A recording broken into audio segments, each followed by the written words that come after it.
Të nderuar vëllezër dhe motra, ju e dini që në botën islame ka njerëz inteligjent, të cilët interesohen për çështjet e fesë.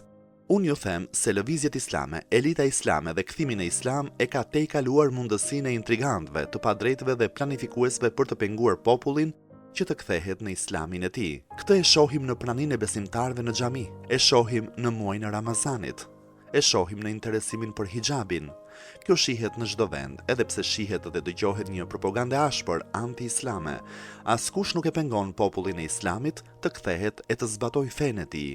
Edhe pse shihen shumë gabime te myslimanët, edhe pse gjenden këto gabime të shumta, shohim se nxitimi për në islam është shumë më i madh se gabimet dhe intrigat e shumta kundër islamit dhe myslimanëve. Kur e pranojmë islamin, libri të cilit është Kurani i përjetshëm, duam ta kuptojmë atë ashtu siç duhet.